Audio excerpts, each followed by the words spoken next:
Boa tarde, caros amigos, companheiros espíritas, simpatizantes da doutrina, que estão mais uma vez acompanhando a Rádio Biguaçu FM.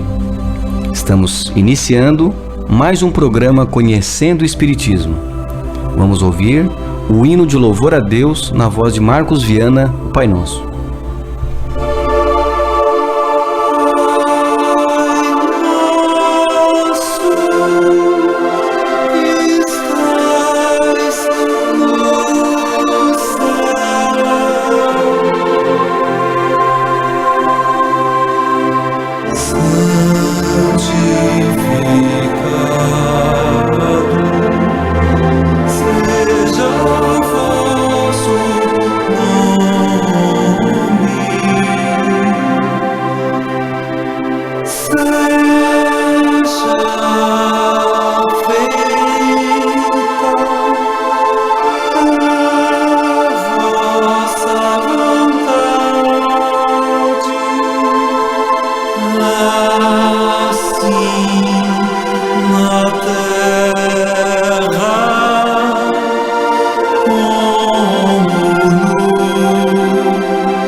O programa Conhecendo o Espiritismo vai ao ar todos os domingos, das 18 às 19 horas.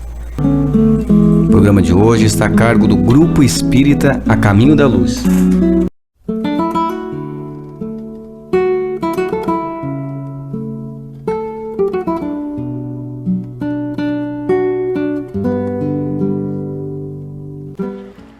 Religião religião cósmica do amor. Toda crença religiosa que se firma no amor é digna de respeito e de carinho. O objetivo essencial da fé religiosa é dignificar a criatura humana, tornando-a melhor moralmente e preparando-a para desenvolver os valores espirituais que lhe dormem no íntimo.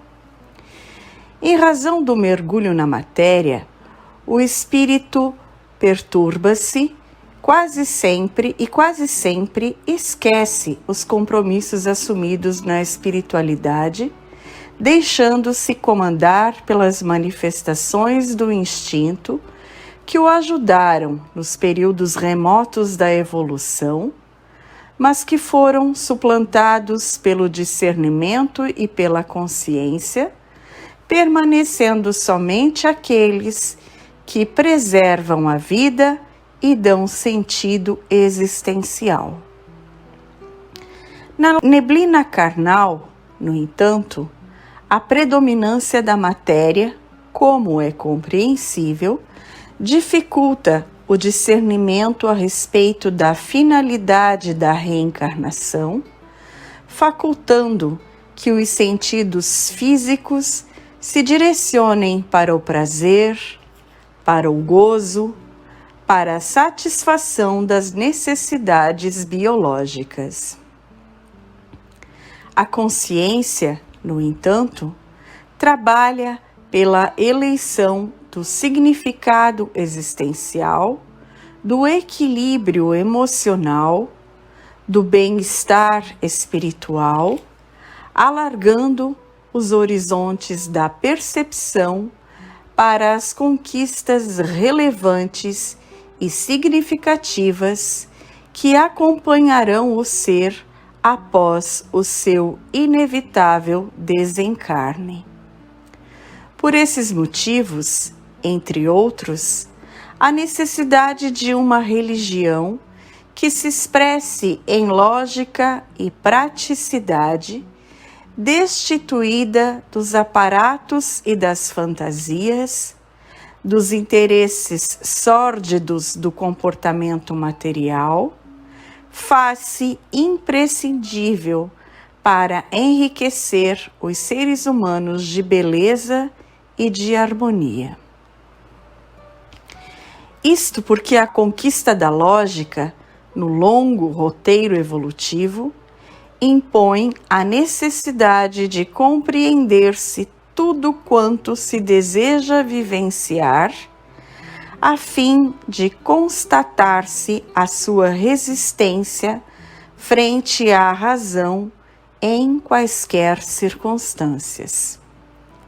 Assim sendo, não há mais lugar para qualquer tipo de crença religiosa que se apresente com manifestações totalitárias, eliminando a capacidade do crente de pesquisar, de aceitar ou não os seus postulados, sendo-lhe exigido crer sem entender.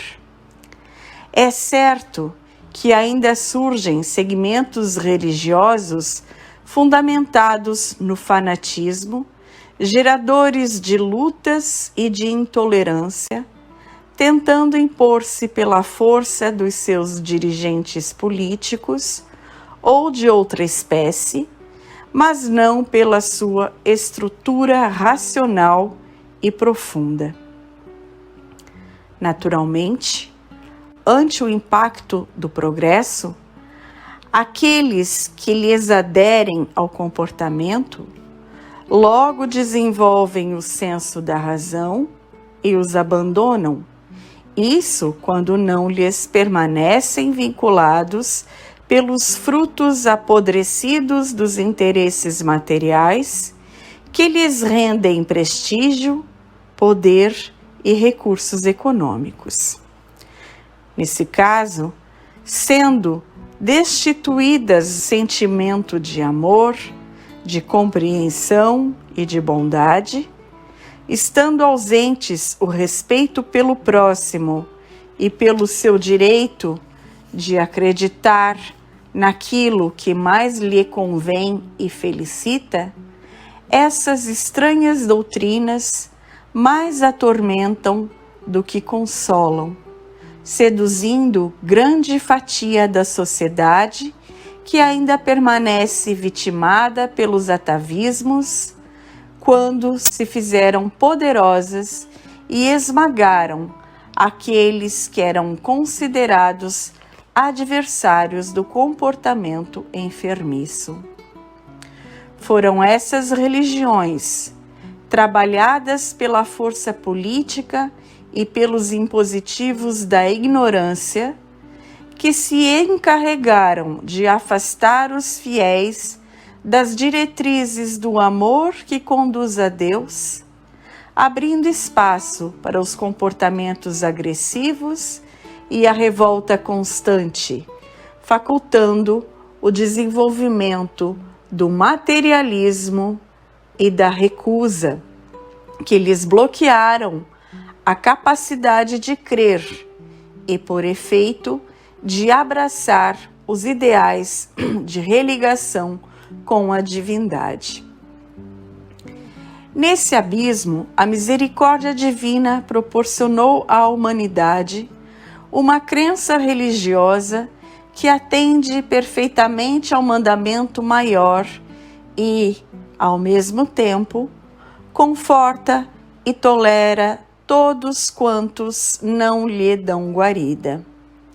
Trata-se do Espiritismo, que se fez a resposta convincente do amor de Deus às criaturas ansiosas que lhe suplicavam diretrizes e oportunidade de crescimento, assim como de recursos para a conquista da felicidade. Estabelecendo como essencial o amor a Deus acima de todas as coisas e ao próximo como a si mesmo, não renegou as crenças que predominavam na cultura de então, lamentando que as mesmas não possuíssem essa especial conduta, perdidas em aparências e cerimoniais que mataram o conteúdo essencial de que Moisés se fizera portador ao apresentar os 10 mandamentos. Neles estão inscritos, sem dúvida, os códigos éticos de alta magnitude, responsáveis pela ordem social e moral da humanidade.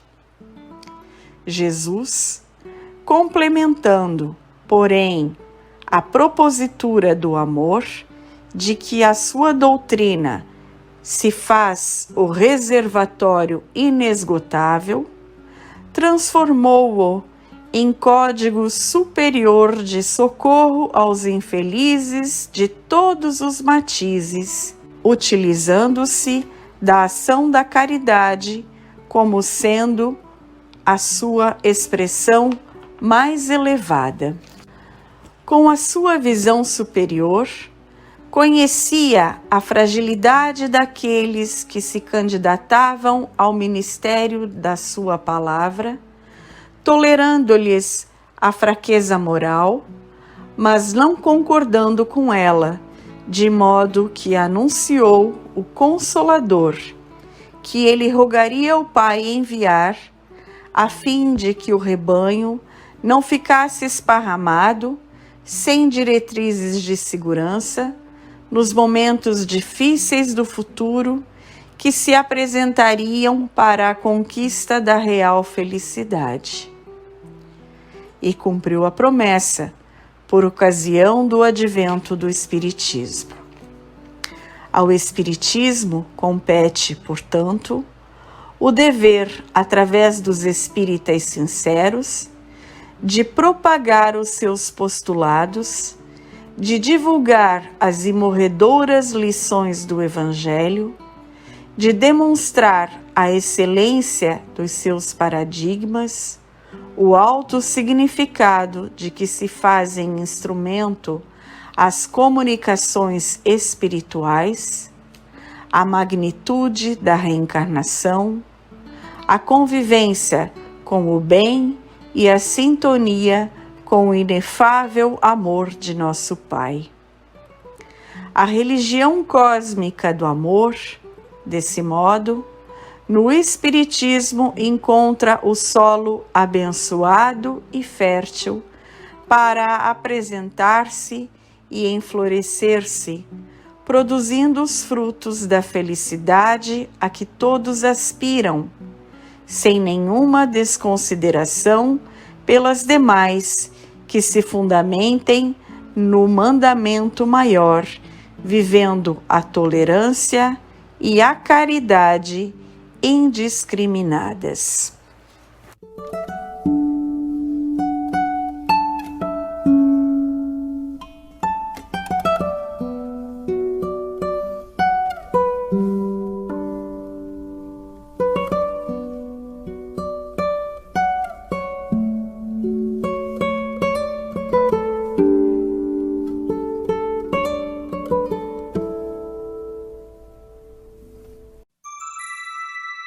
O milagre do amor.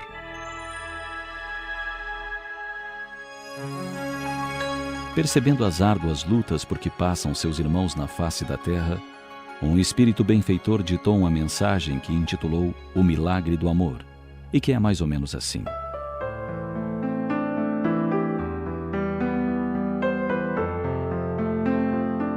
Quando a dúvida lhe chegue maliciosa, indague ao amor qual a conduta a seguir.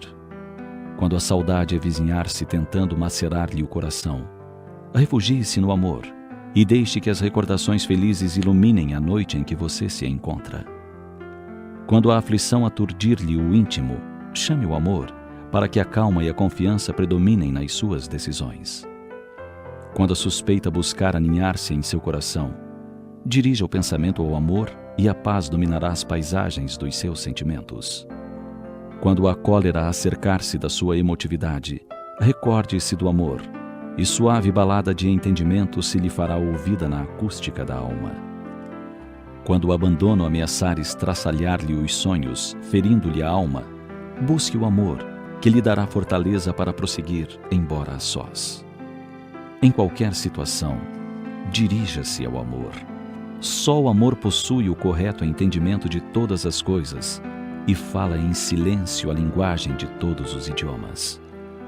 O brilho de um olhar, um sorriso de esperança, um gesto quase imperceptível, um movimento rítmico, um aceno, a presença do ausente, um toque. A música de uma palavra só, o amor logra transformar em bênção. Feito de pequenos nadas, o amor é a força eterna que embala o príncipe no leito dourado e o órfão na palha úmida. O amor é o único mecanismo que conduz o fraco às tarefas gigantescas, que impulsiona o progresso real, que dá dignidade à vida, que impele ao trabalho de reverdecer o Pantanal e o deserto, que concede alento quando a morte parece dominar soberana. O amor é vida, sem o qual perderia o sentido e a significação. Quando se ama, a noite coroa-se de astros e o dia se veste de sorrisos. O amor colore a palidez do sofrimento e o erradica. Sem este milagre que é o amor, não valeria a pena viver. Em tudo está a presença do amor que provém de Deus e é Deus. Descubra o amor e ame. Ame e felicite-se, colocando na estrada do amor sinais de luz, a fim de que nunca mais haja sombra por onde o amor tenha transitado a derramar claridade. Por tais razões, Jesus Cristo reuniu toda a lei e todos os profetas num só mandamento, cuja estrutura comportamental e finalidade última é o amor a Deus sobre todas as coisas e ao próximo como a si mesmo. O amor é de essência divina, e todos nós, do primeiro ao último, temos no fundo do coração a centelha desse fogo sagrado. Portanto, não tenhamos medo de amar.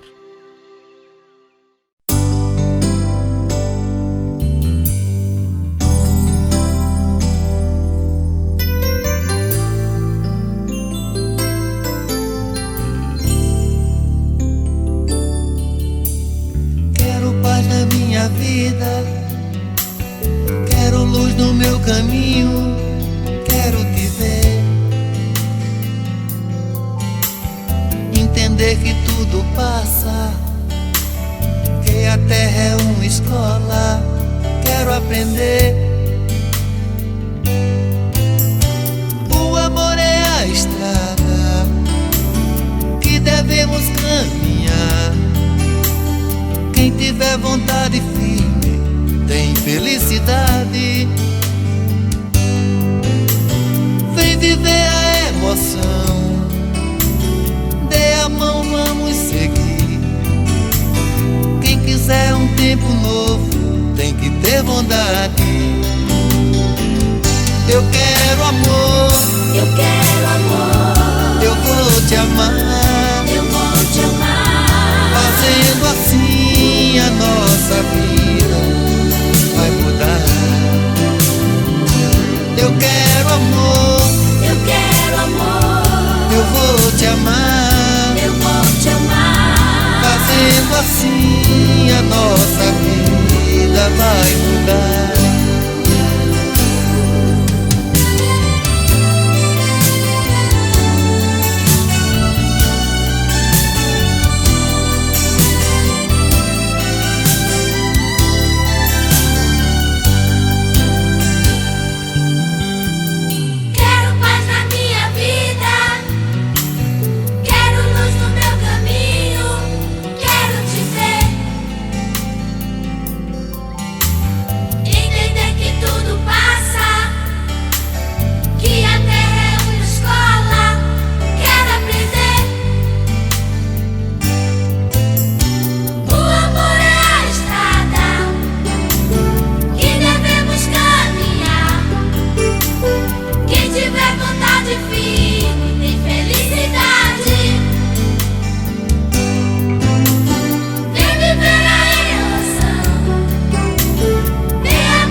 Na 98 FM, programa Conhecendo o Espiritismo.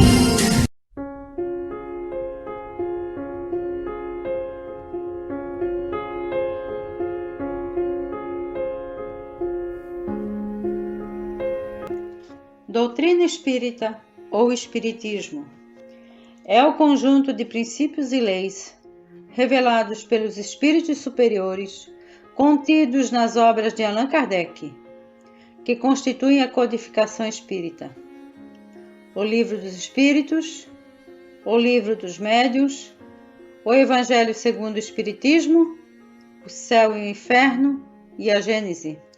É o Consolador prometido que veio, no devido tempo, recordar e complementar o que Jesus ensinou, restabelecendo todas as coisas no seu verdadeiro sentido, trazendo assim à humanidade as bases reais para a sua espiritualização. Revela conceitos novos e mais aprofundados a respeito de Deus, do universo, dos homens, dos espíritos e das leis que regem a vida. Revela ainda o que somos, de onde viemos, para onde vamos, qual o objetivo da nossa existência e qual a razão da dor e do sofrimento. Trazendo conceitos novos sobre o homem e tudo o que o cerca, o Espiritismo toca em todas as áreas do conhecimento, das atividades e do comportamento humanos. Pode e deve ser estudado, analisado e praticado em todos os aspectos fundamentais da vida, tais como científico, filosófico, religioso, ético, moral, educacional e social. O vocabulário espiritismo costuma ser associado a terapias alternativas, ritos africanos, casas mal assombradas, fantasias, superstições. O espiritismo com E maiúsculo ainda é pouco conhecido. Daí a oportunidade da campanha Espiritismo, uma nova era para a humanidade, da Federação Espírita Brasileira, a partir de 8 de março de 1997.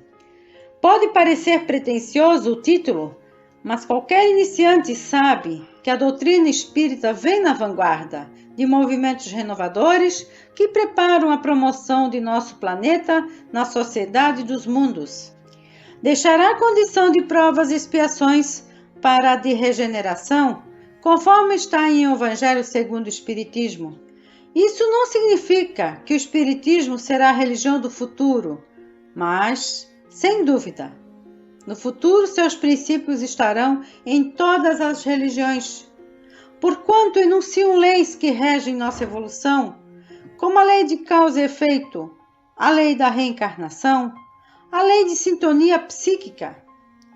Assim, mais cedo ou mais tarde, essas leis naturais serão suficientemente demonstradas pela ciência, impondo que as religiões as assimilem, da mesma forma que se viram na contingência de admitir que o homem é fruto da evolução biológica e que a Terra não é o centro do universo. Não sabemos quanto tempo demorará no desdobrar dos séculos, mas acontecerá, tão fatalmente quanto o sol se levanta e se põe todos os dias. Deus é a inteligência suprema e causa primária de todas as coisas.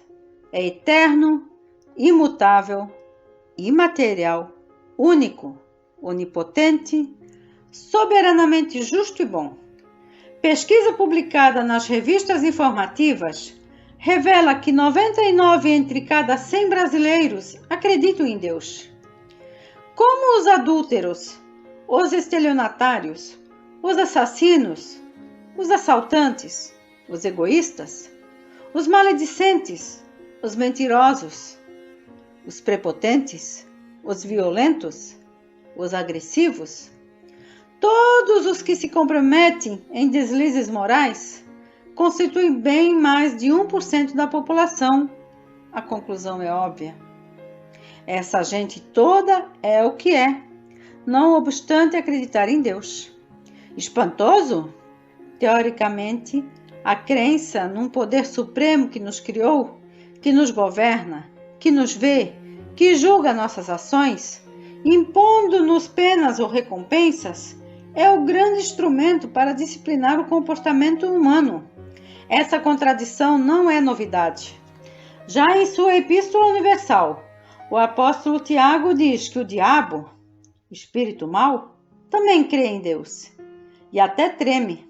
Nem por isso deixa de fazer diabruras. Fácil entender. A presença de Deus é algo muito vago para o homem comum, às voltas com seus problemas e interesses. A própria inexorabilidade da justiça divina, não obstante enfatizada pelas religiões, não o impressiona suficientemente a ponto de conter seus impulsos desajustados. Situa-se como um motorista que conhece o Código de Trânsito, sabe que há multas pesadas para os infratores, porém não se sensibiliza. A fiscalização é precária, distante. Pior tem acontecido ao longo da história. Gente esperta que diz acreditar em Deus, serve-se dele para satisfazer suas ambições e desejos. Em seu nome, guerreiros e religiosos vêm produzindo estragos imensos. Já no tempo de Moisés, em nome de Deus, os judeus passavam o fio da espada em terra inimiga tudo que tivesse fôlego, homens e mulheres, velhos e moços, aves e animais. Durante a Idade Média, em nome de Deus, inquisidores mandavam para a fogueira pessoas que se atreviam a contestar seus interesses. Nas cruzadas, em nome de Deus, os cristãos da Europa dizimaram populações imensas com a piedosa intenção de libertar o solo sagrado da Palestina. Ainda hoje, em nome de Deus, fanáticos promovem banhos de sangue em várias regiões do mundo. Devemos isso às concepções antropomórficas desenvolvidas pelas religiões. Um Deus tão passional e impotente que, em determinado momento, como está na Bíblia, arrependeu-se de ter nos criado e até pensou em acabar com a raça humana. Por isso, as pessoas acreditam em Deus. Isso é intrínseco. O sentimento do filho que intuitivamente admite a existência do pai que o gerou, mas não consegue viver com seus filhos. Falta-lhes esclarecimento e motivação, ausentes nas fantasias que lhes são oferecidas. A doutrina espírita propõe uma visão diferente. Deus não é o soberano celeste, distante, inacessível, que tem preferências, insensível às dores humanas. Deus é o cérebro criador, a inteligência cósmica que edificou o universo e sustenta a vida. O livro Gênesis, na Bíblia, revela que fomos criados à sua imagem e semelhança. Simbolicamente está perfeito. O que identifica nossa filiação é o poder criador, presente em nossas iniciativas, a se manifestar em nossas ações. Somos, por isso, senhores de nosso destino, mas submetidos a leis divinas que determinam, colhamos todo o bem que semeamos, tanto quanto o mal se voltará contra nós se o exercitarmos. Isso ocorre inexoravelmente, não num futuro distante, remoto, na vida espiritual, em etéreo tribunal. O julgamento é instantâneo e permanente. Somos julgados por nossos sentimentos, pensamentos e ações a cada momento, incessantemente, experimentando inelutavelmente a felicidade ou a infelicidade, a euforia ou a depressão, a alegria ou a tristeza, de conformidade com nossas motivações. É fácil constatar isso. Experimentemos cultivar, durante todo um dia, apenas pensamentos bons, sentimentos nobres, ações edificantes. Por 24 horas, proponhamos-nos superar os interesses imediatistas, a ajudar o necessitado, a colaborar com o colega de trabalho, a respeitar as pessoas, a não falar mal de ninguém, a perdoar as ofensas. Durante 1440 minutos, comportemo-nos como filhos de Deus, o Pai de infinito amor e misericórdia que, como ensina Jesus, faz nascer o sol para bons e maus e descer a chuva sobre justos e injustos. Passemos todo um dia dessa forma e à noite, quando encostarmos a cabeça no travesseiro, experimentaremos abençoada tranquilidade e dormiremos o sono dos justos. Será tão gratificante que desejaremos viver assim todos os dias. Nos comentários da questão 13, em O Livro dos Espíritos, Allan Kardec explica por que Deus é eterno, imutável, imaterial, único, onipotente e soberanamente justo e bom. A maior dificuldade está em entender como o Criador pode ser justo e bom se há tanta injustiça e maldade no mundo. Como pode permitir que crianças morram de fome? Que ditadores oprimam populações imensas? Que ricos mercadores explorem seus subordinados? Que bandidos aterrorizem as pessoas? Que torturadores façam tantas vítimas? Ante essas dúvidas, muitos se desesperam e perdem a fé, principalmente ao enfrentarem tragédias pessoais que envolvam a morte de familiares, a doença, a perda dos bens materiais, a privação da liberdade. Onde está esse Senhor Supremo que não os atende? Que Pai é esse que não satisfaz suas necessidades, nem resolve seus problemas? Sente-se entregues à própria sorte. Se Deus existe, reclamam, não está nem um pouco preocupado com seus filhos que lutam e choram no mundo. Aqui, amigo ouvinte, nenhuma doutrina filosófica ou religiosa nos satisfará, se não considerarmos nossa condição de seres em evolução, transitando pela Terra. Passamos por múltiplas experiências reencarnatórias. Colhemos em cada uma delas o que semeamos nas anteriores, crescendo espiritualmente, desenvolvendo potencialidades, rumo à angelitude, como a pedra bruta submetida ao buril que a transformará num diamante. A partir dessas noções, começamos a entender que Deus semeou em nosso coração algo de sua grandeza, a justiça e a bondade, que devemos desenvolver por iniciativa própria, valorizando nossas aquisições. Jamais seremos felizes enquanto não o fizermos.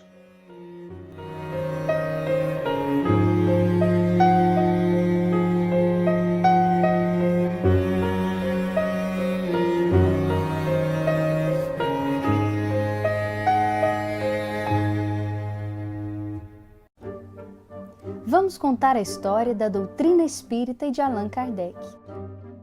Em um vilarejo do estado de Nova York, nos Estados Unidos, chamado Hydesville, morava uma família protestante. O pai, John Fox, sua esposa Margaret e as filhas Margaret e Catherine. Naquela casa começaram a aparecer fatos estranhos, ruídos, pancadas, batidas que assustavam a todos.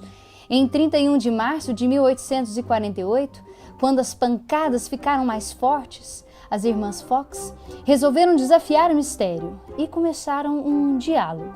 Conte 1, 2, 3, 4 e logo se ouviram as pancadas respectivas. Toque, toque, toque, toque. Descobriu-se que aqueles ruídos eram provocados pelo espírito de um mascate que havia sido assassinado pelo antigo morador daquela mesma casa. Por isso, 31 de março de 1848 foi considerada a data do nascimento do novo espiritualismo. No mesmo período, em vários países, fenômenos estranhos começaram a acontecer. Eram as chamadas mesas girantes, que movimentavam-se rodando, dançando e subindo no ar sem nenhum apoio. Até então, as pessoas utilizavam os eventos como um passatempo que animava os salões. Foi quando, em 1854, um filósofo cientista ficou sabendo dos eventos. Mas primeiro, vamos descobrir quem é ele. Hippolyte Léon Denisard Rivail. Nasceu em 3 de outubro de 1804 e desde jovem dedicou-se ao conhecimento da ciência e da filosofia. Estudou no Instituto de Educação dirigido por João Henrique Pestalozzi, na Suíça.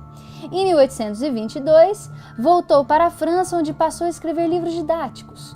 Publicou obras sobre matemática, geometria, gramática francesa, química, física, astronomia, fisiologia e muitas outras coisas. Em 1832, casou-se com a professora Amélie Gabrielle de Lacombe-Boudet, chamada carinhosamente por ele de Doce Gabi. Lembra das mesas girantes? É aqui que elas se encontram com o nosso personagem. Em 1854, através de uma conversa com o Sr. Fortier, seu colega na Sociedade de Magnetismo, Hippolyte fica sabendo dos fenômenos. Em 1855, ele se dispõe a participar pela primeira vez de uma sessão para analisar os fatos. Ele observa, duvida, questiona e conclui que por trás daqueles eventos havia uma inteligência, os espíritos. A partir daí, o pesquisador desenvolve meios de se comunicar com os mortos. Surge então a doutrina dos espíritos, através do trabalho de vários médiuns, Allan Kardec, pseudônimo adotado por Hippolyte, Codifica obras como o Livro dos Espíritos, o Livro dos Médiuns, o Evangelho segundo o Espiritismo, a Gênese, o Céu e o Inferno, além de vários estudos publicados na Revista Espírita. E, em 1869, desencarna Allan Kardec, deixando para a humanidade o legado da terceira revelação prometida por Jesus, a doutrina espírita.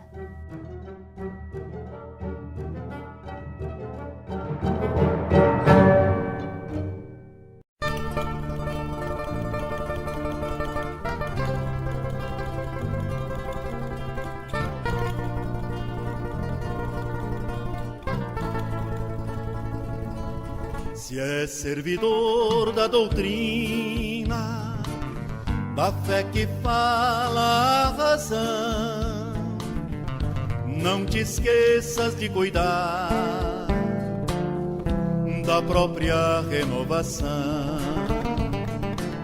Não te limites a crer, sem que te envolvas na lida, no trabalho sem cansaço, no bem que enobrece a vida. Combate dentro de ti o egoísmo milenar, peso invisível na alma que te impede caminhar. Ser sincero no ideal de quem procura a verdade e reduz tudo que sabe em obras de caridade. Não faças calar a voz da consciência em ti mesmo, nessa escola do mundo, consumindo tempo a esmo. Se és espírita de fato e te tens por verdadeiro, lição que pregas aos outros, busca vivê-las primeiro.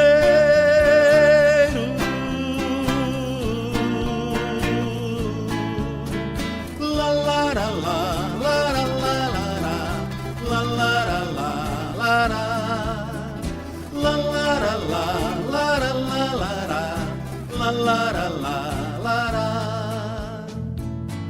Se é servidor da doutrina, da fé que fala a razão, não te esqueças de cuidar da própria renovação. Não te limites a crer, sem que te envolvas na lida, no trabalho sem cansaço, no bem que enobrece a vida. Combate dentro de ti o egoísmo milenar, peso invisível na alma que te impede caminhar. Ser sincero no ideal de quem procura a verdade e reduz tudo que sabe em obras de caridade. Não faças calar a voz da consciência em ti mesmo, nessa escola do mundo, consumindo tempo a esmo. Se és espírita de fato e te tens por verdadeiro, lição que pregas aos outros, busca vivê-las primeiro.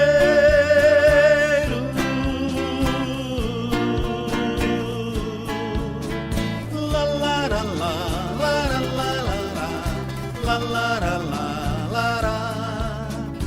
La la la la la la la la la la la la.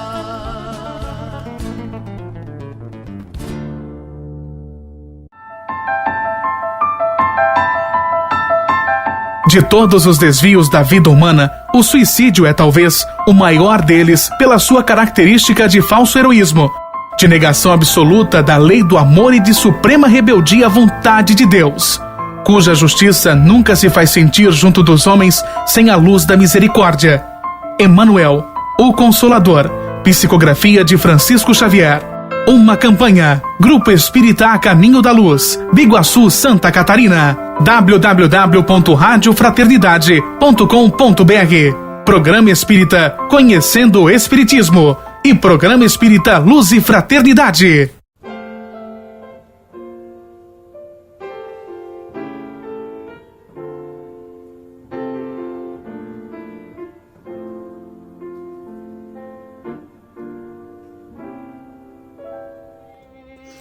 O Espiritismo e o progresso da humanidade.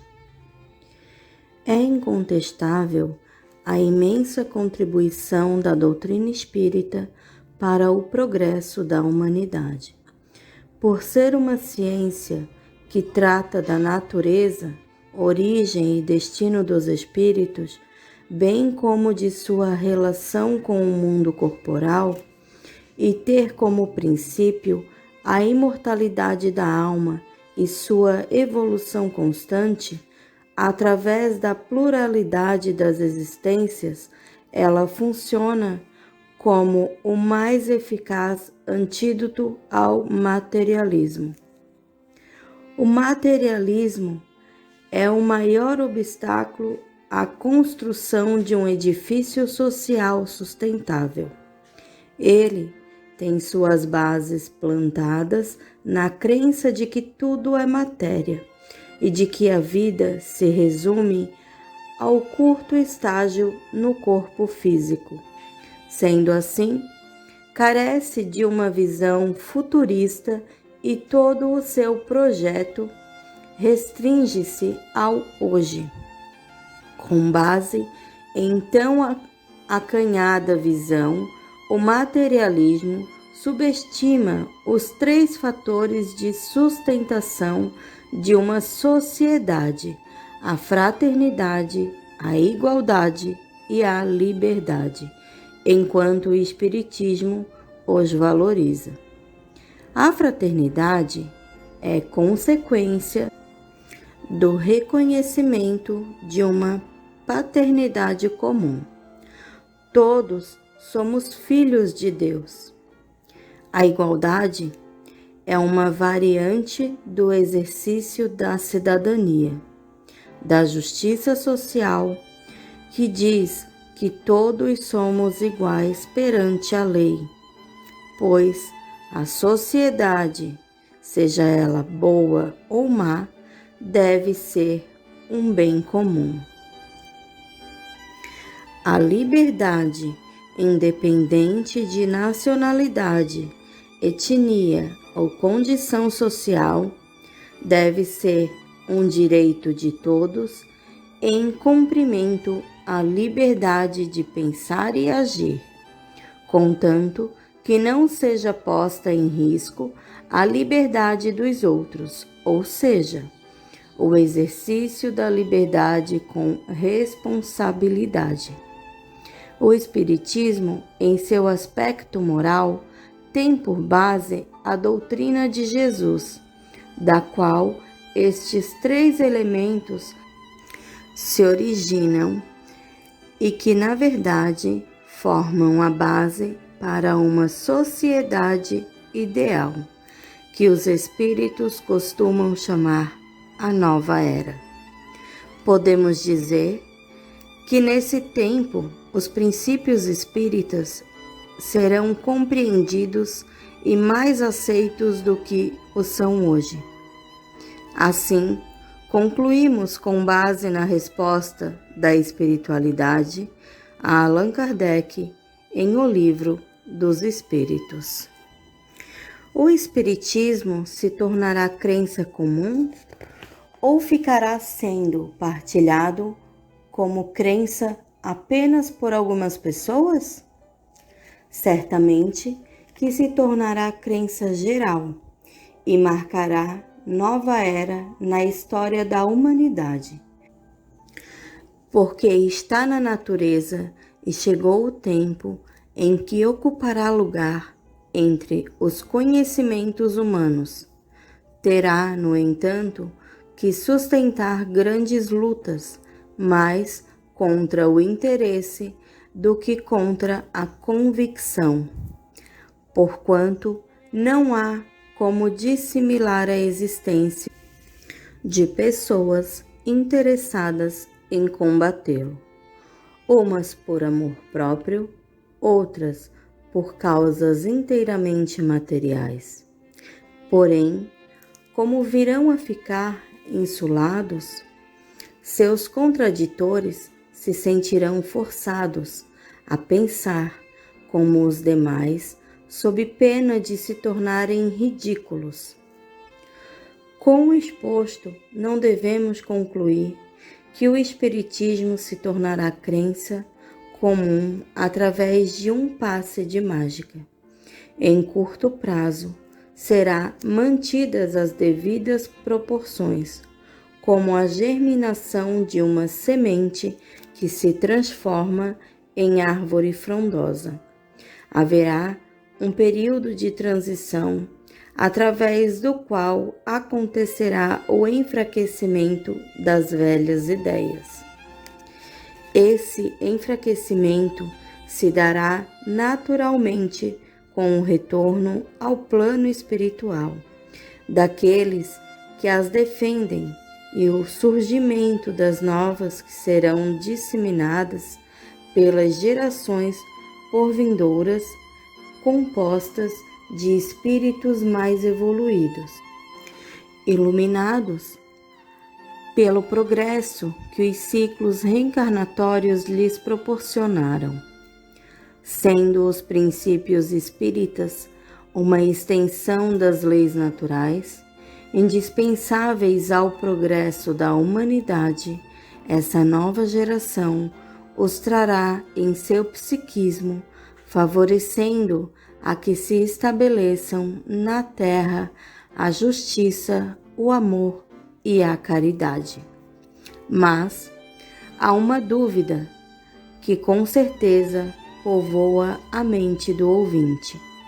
Já que os princípios espíritas se tornarão convicção íntima de todos, podemos afirmar que o Espiritismo será a religião do futuro? Para respondermos, façamos antes alguns esclarecimentos. Nós, habitantes deste planeta, de expiações e de provas, ainda somos mais preocupados com o rótulo do que com o conteúdo. O importante, para que nos tornemos uma humanidade ideal, não é que mantenhamos essa ou aquela denominação religiosa, mas sim que sejamos fiéis aos princípios de amor, justiça e caridade, dos quais a fraternidade, a igualdade e a liberdade se originam, pois, como foi dito, eles são a sustentabilidade de uma sociedade. Foi com base nessa visão que Allan Kardec, quando interrogado se o Espiritismo seria a religião do futuro, respondeu: não digo que ela será a religião do futuro, mas sim o futuro das religiões. Alguns poderão reagir refutando esta verdade, apresentando nações desenvolvidas que são verdadeiras potências econômicas, apesar das ideias materialistas que nelas são predominantes. Para finalizar, lembramos que o progresso a que nos referimos não está restrito a resultados intelectuais, econômicos e tecnológicos.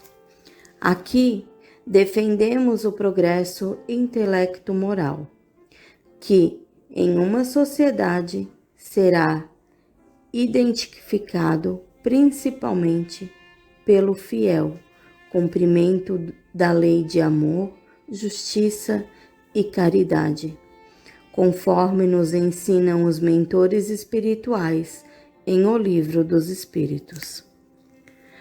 Por que indícios se pode reconhecer uma civilização completa? Reconhecê-la-eis pelo desenvolvimento moral. Credes que estáis muito adiantados, porque tendes feito grandes descobertas e obtido maravilhosas invenções, porque vos alojais e vestes melhor do que os selvagens. Todavia, não tereis verdadeiramente o direito de dizer-vos civilizados, senão quando de vossa sociedade houverdes banido os vícios que a desonram e quando viverdes como irmãos, praticando a caridade cristã. Até então, sereis apenas povos esclarecidos que há percorrido a primeira fase da civilização.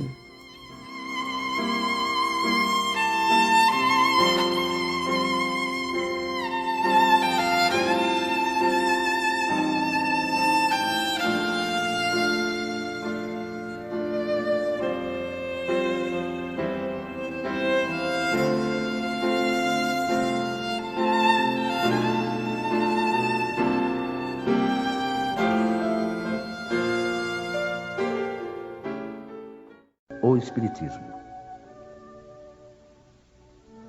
O Espiritismo é a nova ciência que vem revelar aos homens, por meio de provas irrecusáveis, a existência e a natureza do mundo espiritual e suas relações com o mundo material. Ele nos mostra esse mundo não mais como sobrenatural, mas como uma das forças vivas e incessantemente atuantes da natureza, como a fonte de uma infinidade de fenômenos até então incompreendidos, e por essa razão, relegados para o domínio do fantástico e do maravilhoso. É a essas relações que o Cristo se refere em muitas circunstâncias. E é por isso que muitas coisas que ele disse ficaram ininteligíveis, ou foram falsamente interpretadas. O Espiritismo é a chave que nos ajuda a tudo explicar com facilidade. A lei do Antigo Testamento está personificada em Moisés. A do Novo Testamento, em Cristo. O Espiritismo é a terceira revelação da lei de Deus. Mas não está personificado em ninguém, porque ele é o produto do ensinamento dado não por um homem, mas pelos Espíritos, que são as vozes do céu em todas as partes da terra e por inumerável multidão de intermediários. Trata-se, de qualquer maneira, de um ser coletivo, compreendendo o conjunto dos seres do mundo espiritual, cada qual trazendo aos homens o tributo de suas luzes, para fazê-los conhecer esse mundo e a sorte que neles espera. Da mesma maneira que disse o Cristo: eu não venho destruir a lei, mas dar-lhe cumprimento. Também diz o Espiritismo: eu não venho destruir a lei cristã, mas dar-lhe cumprimento. Ele nada ensina contrário ao ensinamento do Cristo, mas o desenvolve, completa e explica em termos claros para todos, o que foi dito sob forma alegórica. Ele vem cumprir, na época predita, o que o Cristo anunciou, e preparar o cumprimento das coisas futuras. Ele é, portanto, obra do Cristo, que o preside, assim como preside ao que igualmente anunciou, a regeneração que se opera e que prepara o reino de Deus na terra.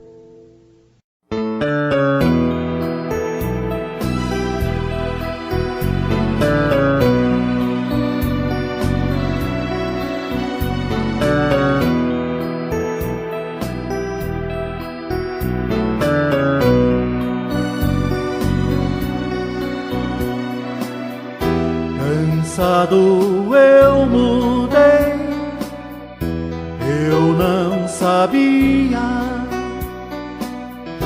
A paz eu encontrei, pois era tudo o que eu queria. A força desse amor não conhecia, agora eu já sei viver a vida com alegria.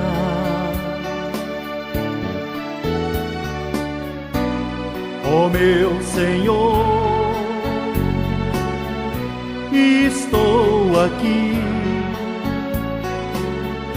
pra te dizer que eu te amo.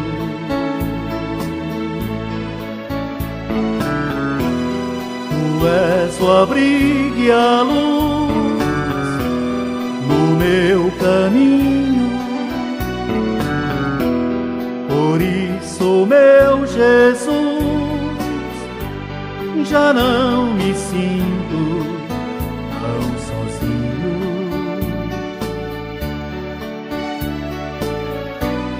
Ó meu Senhor, estou aqui pra te dizer que eu te amo.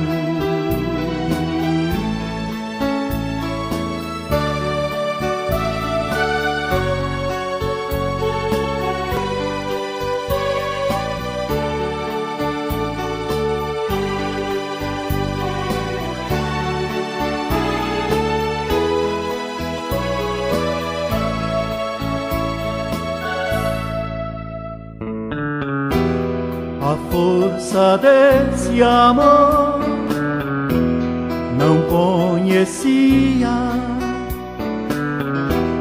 agora eu já sei viver a vida com alegria.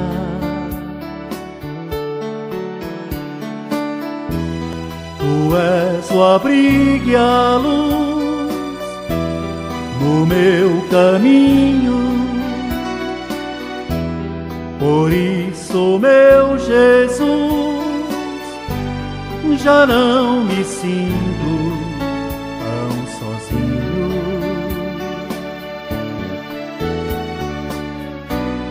Ó meu Senhor, estou aqui pra te dizer que eu te amo.